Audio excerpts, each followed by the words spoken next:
Hey guys, welcome to When Spirit Talks, a podcast that explores the realm of spirituality. This week, we're talking with the incredible Libby Stevenson about yoga, how it helps to cultivate peace and self-awareness, and menopause. Libby shares her top tips for using yoga and the breath to find peace in the moment, and how even just a few moments of stillness can help us regulate our mind, body, and spirit. During the recording, I got confirmation that her father in spirit was with her on her journey as she shared an interesting out-of-place sign that she received when she was in London. Libby is a leading women's yoga instructor, therapeutic well-being practitioner, member of the British Menopause Society, speaker, and influencer. Libby works with women at different stages of life, from pregnancy to postnatal and all the way to menopause, to empower women physically, mentally, and emotionally so they can face the challenges at each stage in a positive and healthy way. Now let's get started, because when Spirit talks, it's time to listen.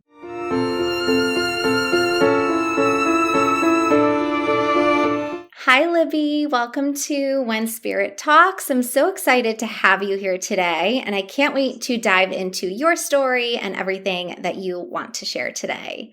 So if you can tell us a little bit about your journey and how you started to become a therapeutic well-being practitioner and a yoga instructor. Well, thank you for having me. First of all, I was really excited about coming on here and chatting to you about this. I became a yoga teacher in my late 50s, and I decided to specialize in pregnancy and postnatal yoga because I thought about who I wanted to teach. And I thought, well, I wanted to teach those two groups of women because I didn't have that at that stage of life. So I certified in those two. And then I had children at that time who were either leaving home, so I empty nest, or were becoming teens. And I did a number of courses for parenting, so teaching parents about parenting teenage children. So I had this other certification, so to speak. And then I did the Reiki 1 and 2. I'm not a Reiki master, but I did the Reiki 1 and 2.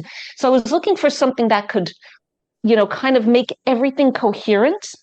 And I found the therapeutic well-being practice. And the therapeutic well-being practice is basically a non-talking form of therapy where we use either the creative arts or movement. I use yoga to help people express their emotions. And it's based on attachment theory, it's trauma-informed, and it's also neuroscience-based. So that's how I got into the therapeutic well-being, but it's through the yoga. And actually, it's been the yoga that's kind of informed and guided me in a lot of aspects in my life since I've done the yoga teacher training, which is interesting because I never planned on becoming a yoga teacher. It was one of those things where I was doing the yoga and I liked it and I could feel the benefits and I wanted to learn more. So I did the teacher training because, like I said, at that time I had children leaving home, and I was a stay-at-home mother, and they were my sole focus. So now my sole focus is gone, and I had really nothing to focus on and a lot of time on my hands.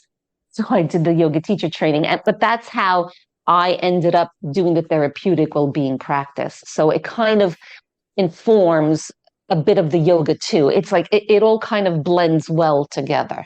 I love that. I love how that blends together. And I love how you found something after you were like an empty nester to keep your time busy. So my daughter's still young, so I have a while to look forward to that point.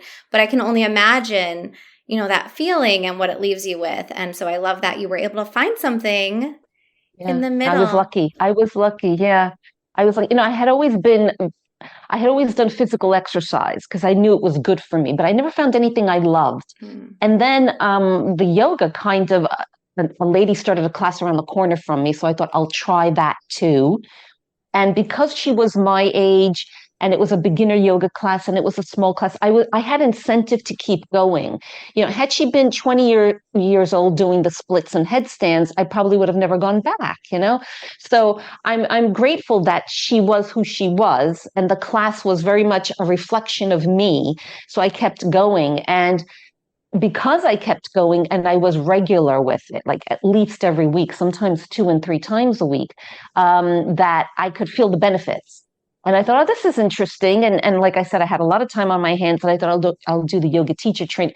And I did the yoga teacher training, I have to be honest, thinking it would be really light and fluffy, and it wasn't. And it wasn't. And that's why I thought, oh, it'll be easy. And this is just for personal development. And then when I went through it, it took me a year. And I thought, well, actually, that was a lot harder than I expected. And I should do something with it. I shouldn't just keep this to myself. And that's when I thought about, well, who do I want to teach? And it was pregnancy and postnatal. So I did further certifications for that. And that's how that all ended up then through the yoga. I had heard about Reiki, and I thought, okay, let me try that. So one thing led to the other because of the yoga and that path, of new moms and babies and all of that.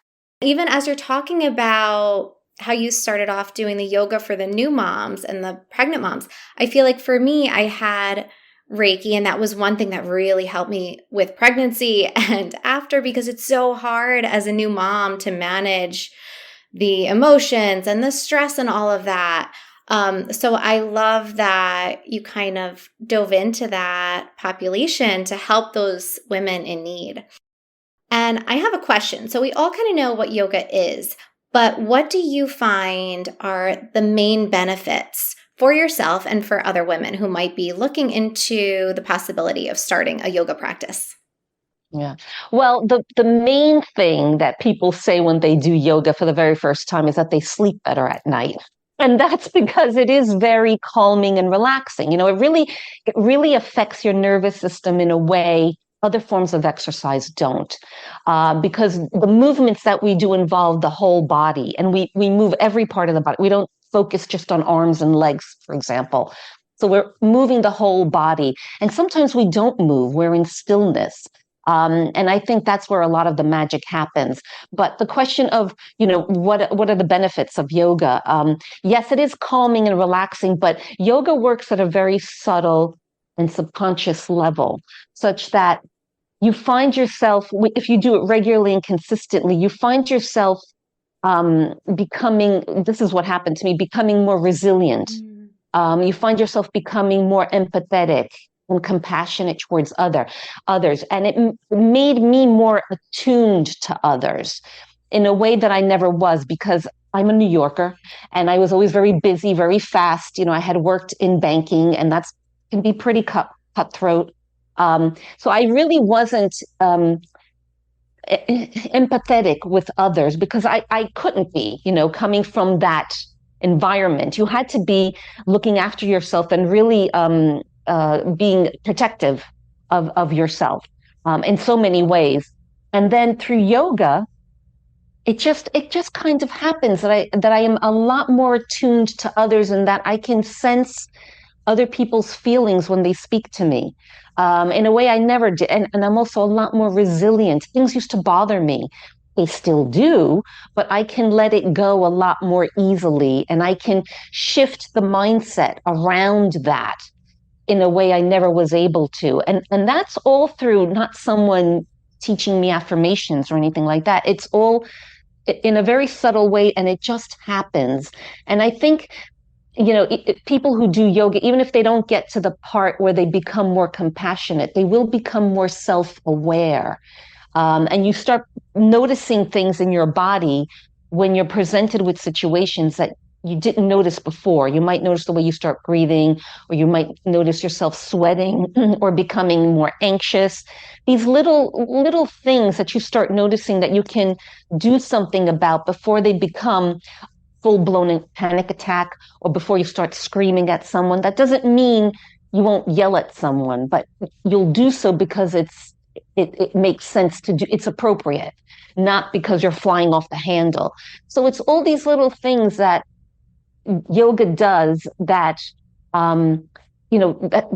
that's what happened to me. And it's interesting that, you'll see other people will say the same thing, but it's something that develops over time and very subtly. And it kind of makes you a better citizen of the world because of that, because you're becoming more compassionate, more attuned to others, and more attuned to self. in this busy world, especially if you're a mother, you're always looking after everyone else and not yourself as much. And so becoming more aware of self is really quite special, actually, quite special. Yeah.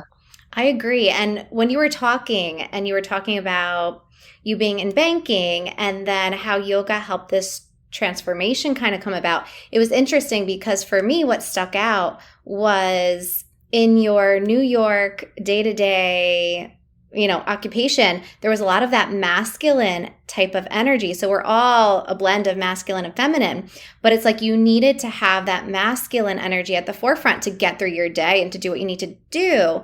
But then the yoga kind of helped to bring out that feminine piece. And it seems like it really helped form a beautiful blend between both. So you're able to do and receive. Well, that's a good point about the masculine. Absolutely. Very much a masculine energy. And even though I had children, yes, you do become more compassionate towards your children. But I think through yoga, I became more compassionate towards people outside of my family, and understanding others a bit better. And certainly that's helped me a lot, just to, when I'm on Instagram and when I get comments, I can pick up what that person is really feeling, through that comment and respond appropriately. That can help them in a better way. Yeah. Self-awareness is huge. And I feel like when we start to nurture that, like so many things start to show up for us. So I love how yoga kind of helped you get there. Yeah. And, that whole self-awareness, which is what it happens in yoga, because you're constantly thinking about mind, body, your breathing. And I think that, that self-awareness helps you explore deeper aspects of your being beyond the physical. And like I said, in a subtle way, without you even realizing it, but you become aware of your inner spirit, so to speak, your true values, your ethos. It connects you back to that, which is really our essence, isn't it? So it's interesting. And as because now I specialize in menopause, as women go through the menopause, a bit of that gets lost because there's a lot happening. And so and one of the things that they say is, I don't recognize myself anymore, because there is the physical aspect of the menopause. There's the psychological aspect. There's also the concept of aging. And doing the yoga helps them to connect back to self, because that person's been lost. That it's been lost up until that point because they've been so busy either raising a family or pursuing a career. And now they've got this whole transformative stage of life happening, being thrown at them. So it can be overwhelming, and feeling lost is a very common thing. And the yoga can help with that. That's amazing. Yeah. And I wanted to actually talk about the whole menopause thing because I know you're a huge proponent of women empowering themselves and helping to guide through that. Can you talk about some of the most common symptoms people who are approaching menopause might exhibit? Yeah. Yeah. Well, the main one is, like I said, they don't recognize themselves anymore. And the reason they say that is because they're experiencing symptoms, physical symptoms they've never experienced before. Hot flushes is a common one, although not all women experience it. But things like not being able to sleep at night, anxiety, and anxiety affects everyone. It affected me too, even people who have never experienced it before. And if you are anxious, it gets, it goes up a notch. And then you start noticing that if you had emotions that weren't processed, they come out in the anxiety. So I had a very bad car accident as a child.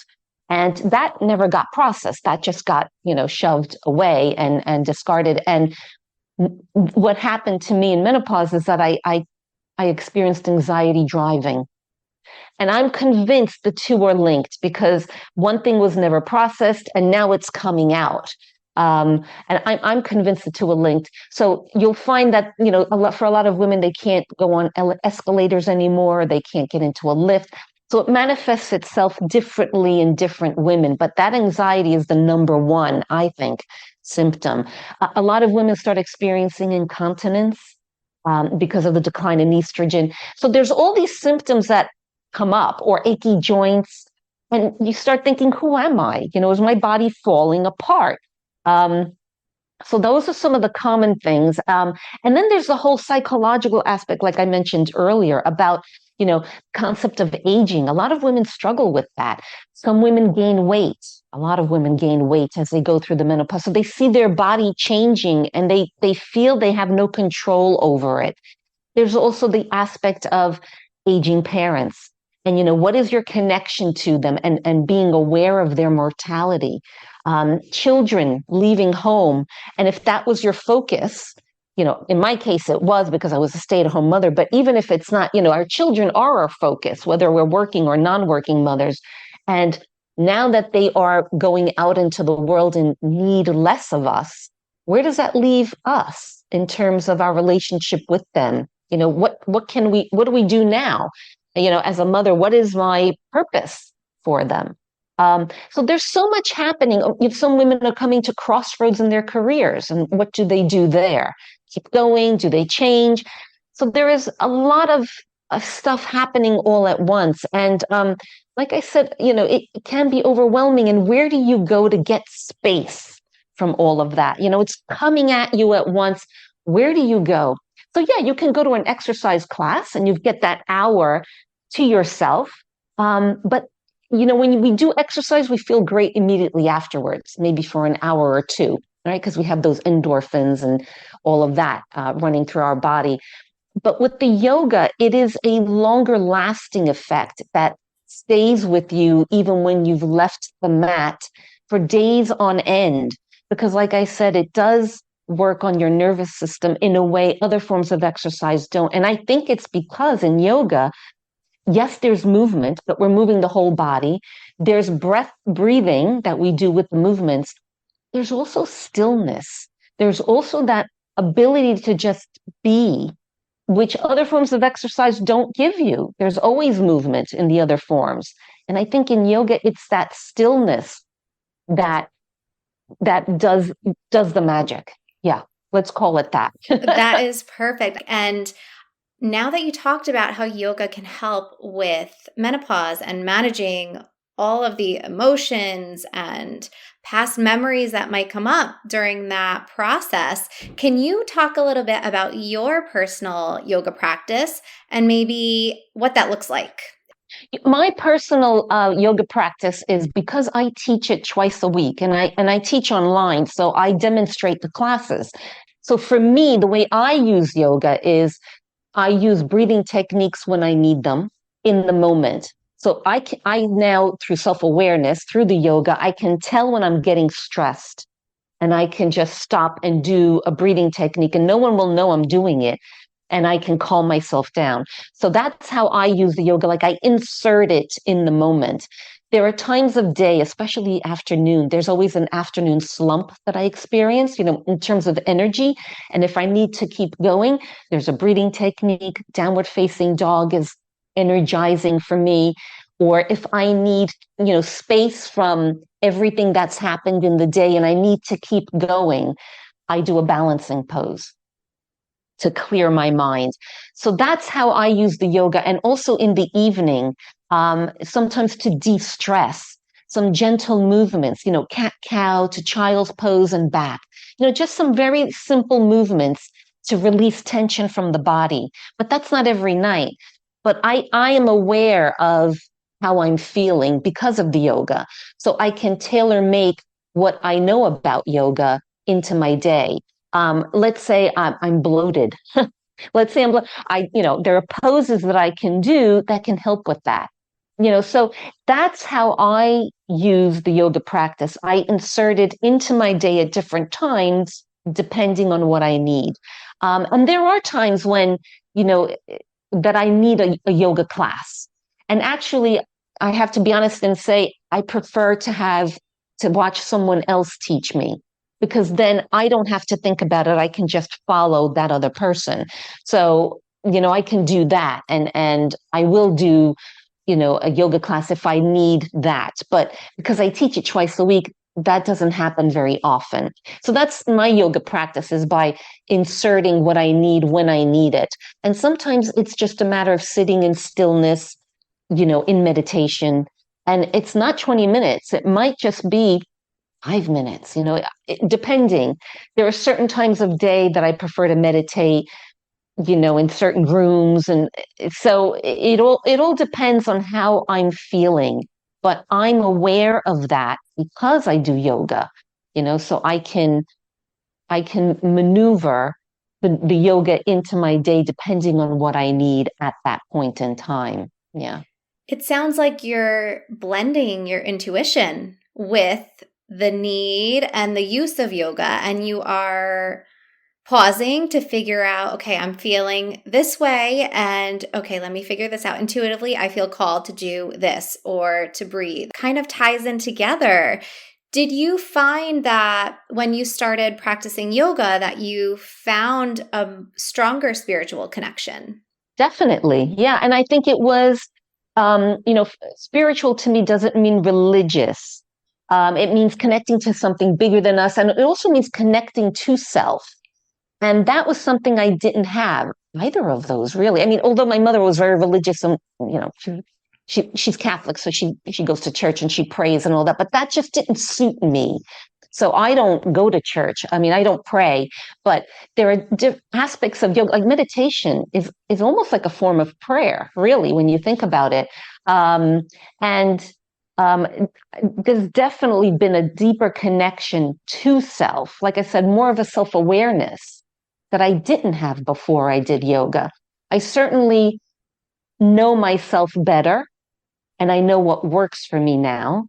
And as for connecting to others, definitely, I can definitely feel that attunement to the world around me. And I've become more aware, not just of self, but of the world around me. So when I go for a walk, I become in the moment, and I'll go for a walk. There's a park near me, and I'll walk through the park, and I'll walk through the park specifically to listen to the sounds of the birds, to connect with the nature, and notice the flowers, and that's what I'm doing when I'm doing the walk. And that to me is a way of connecting to the universe, being in the moment, but noticing how nature is at that point in time. And as we go through the seasons, there's different creatures, there's different, flowers and all of that, different weather. So I tune into all of that to tune into nature and, and becoming aware of how that, what's happening around me. And that's something that I like to do most days, weather permitting,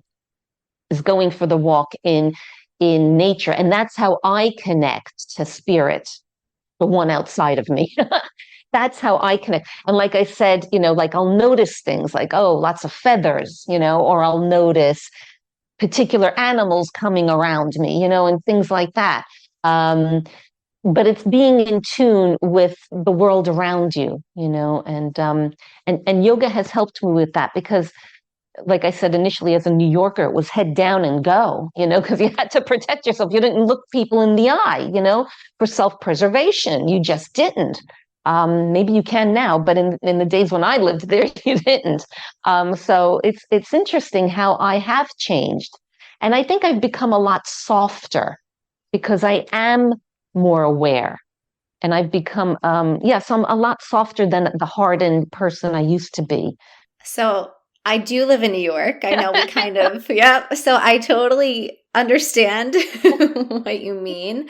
But I also love that you're talking about going out in nature and just being present in the moment, because I know for me and a lot of other people, the anxieties and the stress of the day, it really does take a toll on our health and our spiritual well-being. So for me, I love doing the same. Like I'm at work every day, but I try to go and take a 10-minute walk just to get out there and just recalibrate my energy. And I love how yoga really inspired you and led you on this beautiful path to healing, which is now allowing you to help so many other people. Yeah. Yeah. The other thing I like to do, which brings me in the moment is I like to cook. And to me, I really enjoy the whole process of buying the ingredients, bringing them home, preparing the meal, and serving it up. It's that whole process, and it's almost a meditative process. So it's another way of being in the moment. So the days when I can't get out because of the weather, you know, cooking for me is another way that I can then clear my mind, but also to reconnect back to self, if that makes sense. Mm-hmm. Yeah. It does make sense. I feel like we all need to find that one piece of self-care, like that activity that just helps us calm down, take a breath. And like you mentioned, like sitting in silence and even that meditation piece. I know meditation is really hard for some people, but I think it's because a lot of times you think of meditation and you think of, okay, 20 minutes where I need to think about nothing at all. And I think it prevents a lot of people from trying it because of that expectation, because we're human and we all have thoughts racing through our mind. But I think it's important just to get comfortable with the stillness and that self-awareness and being in your body. Yeah, and I think I mentioned earlier there are certain rooms I like to meditate in. And if I only have 5 minutes or 2 minutes, it's always better than nothing. There is this, concept of doing it for 20 minutes. I don't know where that comes from, but you do it whenever you have the time. And for me, there's one room in the afternoon. I live on a very busy London road, but in the afternoon on a sunny day, if I open the window and I sit there and I meditate, I can hear the traffic. And that's what I focus on. And I know for some people that might sound stressful, but actually it's a way of distracting me from the thoughts, because all I do is I just focus on the sounds, not necessarily that it's a car or a motorcycle or what. It's just, bringing the awareness to the sounds. And that is really calming to me for some reason. But then I like city noises. I've always lived in a city. So that to me is actually calming. But there are ways we can distract the mind from the thoughts because, that's what the mind does. It thinks. And actually, all those thoughts that pop up in meditation have been there all day long. It's just you've been so busy that you haven't been able to focus on them. So now that you're sitting in silence with your eyes closed, you notice them, and it can be overwhelming. So what can you do to distract the mind from the thoughts? Well, sound is one of them. The other, of course, is just focus on your breathing. There's different things that one can do to distract. But yeah, it's interesting. This whole 20 minutes, sit with your legs crossed and silent. Well, you can sit in a chair. You don't have to sit on the floor with your legs crossed. There's all these different ways of doing it. And I think for me, the reason why meditation is wonderful for everyone is it actually strengthens part of the brain that deals with decision making, and it quiets the anxiety part of the brain. So the more you do it, and I certainly have felt that, I don't fly off the handle the way I used to. I'm able to take a pause. Maybe I do fly off the handle after that, but it's because I've thought about it, and just having that space between the action and the reaction. And meditation is what gives you that space. I mean, it trains your mind. So I highly recommend it. And when I teach it, we start with 2 minutes. And it's actually focusing on the body. So just starting from your toes and walking up, working your way up your body and relaxing every part. That'll take you 2 minutes. It might even take more. And then you'd realize, that took 2-3 minutes. And, I was able to do that. So it's called a body scan. So starting with the body scan is another way to take the awareness away from the silence, the stillness, and all of that. Yeah. I hear you with the sound. So I actually hate city noises, but I think it's that vibration piece, like that vibration, that undertone with the sounds that help. And for me, similar to you, I need sound. So I always find music is the one thing that helps me get in the zone, because for me, with meditation, the sitting in silence was always hard for me. And that's why I think it took me so long until I found Reiki and I used Reiki for the meditation. I could never sit and meditate. But once I was able to tie in music. So I intuitively pick a song that I might need that day, and it really just helps me. So I love how you brought that up with the sound and the breathing and finding something to focus on. And I do also love how you mentioned the pause that helps you kind of self-regulate and hold off so that you're not reacting to something that, you might regret later on. That's right. That's right. Yeah. You articulated it so much better than me, Stephanie. No, not at all. You did great. And the other thing I want to dive into is I know you're going to be hosting a retreat in Greece. And so I'd want to hear more about that. And if anyone couldn't make it this year, will you potentially be doing it again? This is my first ever retreat, and I'm lucky in that I'm running it with another yoga teacher. So it's nice to have the support, so we kind of bounce things off each other, and it's the first time for both of us. But it's at the end of June, June 29th to the 6th of July, and it's on the island Amorgos in Greece. And you have to fly into either Athens or I'm flying into Santorini, and then you take a boat to get there. It looks beautiful. I've actually never been to this particular island, but it's a 5-star hotel with all the amenities. So you don't have to bring a yoga mat. Everything is there. I mean, that they specialize in yoga retreats. So we'll have all the equipment there. And the idea with the retreat, it's called Serenity in Menopause, is that we do yoga in the morning and then we convene to talk about different aspects of menopause and how the 5 pillars of wellness influence our symptoms. And those 5 pillars are nutrition, exercise, sleep, self-care, and stress management. That's the other one. So we look at all of those and how they affect your symptoms and, natural remedies such as oils and teas and all kinds of things that can help women with their symptoms. Because not all women can take HRT, hormone replacement therapy, or want to. But there's a lot we can do. And then there's yoga in the evening, which will help with those pillars of wellness. So if we talk about nutrition, we'll do yoga for digestion. If we talk about sleep, yoga for sleep, all of that.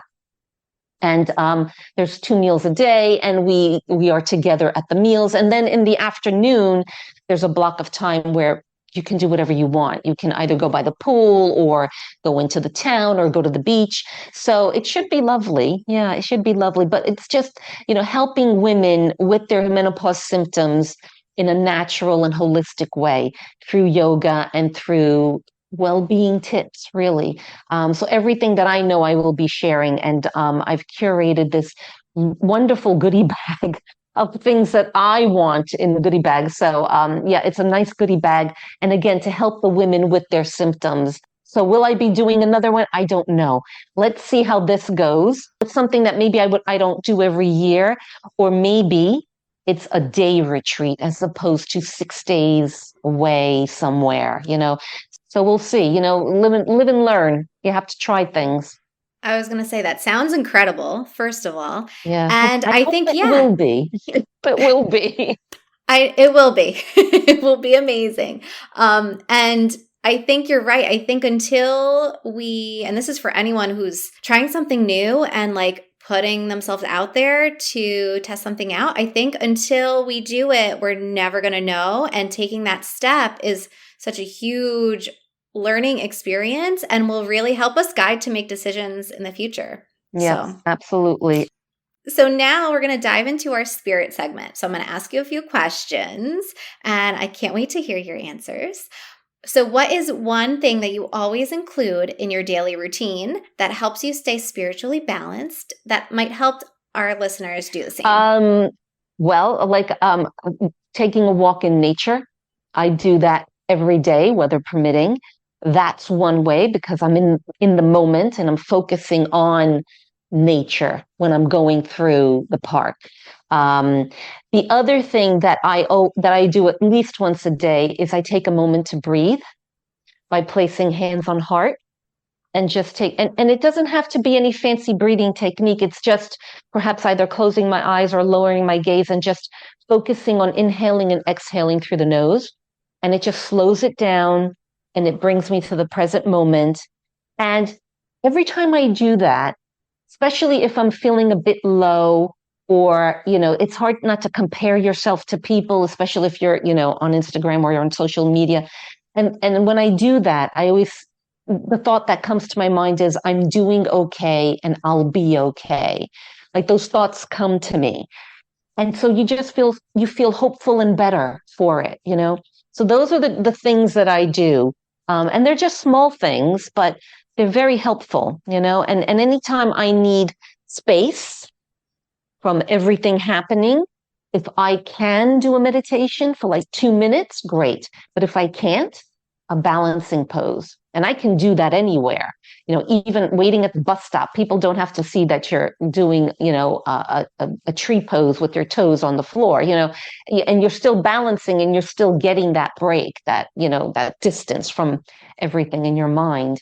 So those are the things that I do. Yeah, breathing, meditation, and a balancing pose. Amazing. Amazing tips. Can you share your favorite story regarding your connection to spirit? I was thinking about that, and there are many stories that actually I can share. The first one is when I became a yoga teacher, and I did the yoga teacher training for personal development, to fill my time, because my children were leaving home. And then it was so much work that I thought I should do something with it, but what do I want to do with it? And I really thought about that. And I did further certifications in pregnancy and postnatal, and I did those back to back. And do you know, within a week of completing those, I had a job in a yoga studio teaching pregnancy yoga. It was like the universe said, this is it. This is it. And then lockdown happened. So all the yoga studios shut down. So now I was at home and I thought, what do I do now? So I did menopause yoga teacher training online. And I thought, okay, that's another aspect of a woman's life. So I did that. And through that, I went onto Instagram because I thought, how do I promote myself? And through Instagram, I found this community that was just starting to grow for menopause. And one of those people was starting a platform for midlife women, exercise, yoga, and asked me to be the yoga teacher. So again, it was like, there you go. I didn't look for it. They came to me. So it's all of these little synchronicities, I think they're called, but also other things like when I was doing my yoga teacher training, it was in this building that was off the road. So it was behind these gates. And between the gates and the building were, this is central London. So there were these flower pots on either side to kind of make it look pretty. And the first day of the yoga teacher training, the flower pot had tomato plants in it, which is such an odd thing to have in London. And I stood there and I thought, gosh, that's really weird. But, my father used to grow tomato plants. And I think it was that whole connection to my father. So we used to do the yoga teacher training on weekends. And that weekend I would look at the flower plant. And the next weekend, there were no tomato plants there. Like, it was just bizarre. It was like, that was my father saying hello. I'm convinced of that. And other stories, like my daughter went to Italy and she was touring Italy with her school. And she came back and she said, oh, I went into a church and she felt my mother's presence there. So I bought her a candle. My mother is still alive, but she lives in Naples, Florida. And my daughter was touring in Italy. And she said, so I bought her a candle from this church. And I said, what church? And she told me the name of the church. And this is something I never told any of my children, but my mother for many years was donating money to that church. And for my daughter to have felt my mother's presence there was just bizarre. Clearly, that's not a coincidence. Clearly, that is spirit connecting with her through my mother. And when I told my mother got goosebumps. She was like, oh my goodness, I've been donating to them for years and years and years. So I think spirit has a very interesting way of reaching out to us in ways that you think, what was that all about? It's interesting, isn't it? I mean, it's not a coincidence. It's got to be a bit more than that. Yeah, it's unexplainable. 100%. I have to share, when you were talking about the tomato plants and your father, I got chills of confirmation that it was him in that Oh, moment. So yeah, that was so interesting. The whole yeah, time you were kind of talking about it. And I feel like it's true. Like spirit will show you signs that at first yeah, you might be like, huh, what's that? That's odd. yeah, But then it'll often repeat because it's like, okay, I got your attention. yeah. You might not know the message yet, but it will present itself again. So you're like, wow, I think that was it. And sometimes we don't notice it in the moment, but years down the line, or months down the line, or Yeah. weeks down the line, it's when you start to realize, oh my goodness, that was a message. It, Yeah. like you said, was not a coincidence, but a synchronicity. And I have to say, I've had more synchronicities like that through since I've become a yoga teacher. And maybe it's because I am more aware and more present. Yeah. Yeah, you're probably Yeah. balancing all of that energy within you and starting to notice all of the little things. Yeah. And what is one final piece of advice you have for the listeners who are trying to improve their spiritual well being? Well, I would say do yoga. It will boost your self awareness. And that's where it starts. You start noticing more about yourself, and then it radiates out to the world around you. Where can our listeners learn more about you? Well, I'm very active on Instagram, which is where I share a lot of information at libbystevenson.wellbeing. I also have a website, which is libbystevensonwellbeing.com. Before we go, I do have to mention, so I always pull a card, and I pulled a card for our meeting today. It was justice, which is represented by balance. So the word that stuck out for me with you and our meeting was balance, and that was the Yes, the message from balancing Spirit. poses. I So, love them. so yeah, I had to share that. I appreciate you being here, and I love how you're helping so many beautiful women, and I hope your retreat in Greece is Oh, amazing. well, thank you. Thank you for having me. I appreciate you too. And yeah, I really enjoyed this exploration of my own spirituality.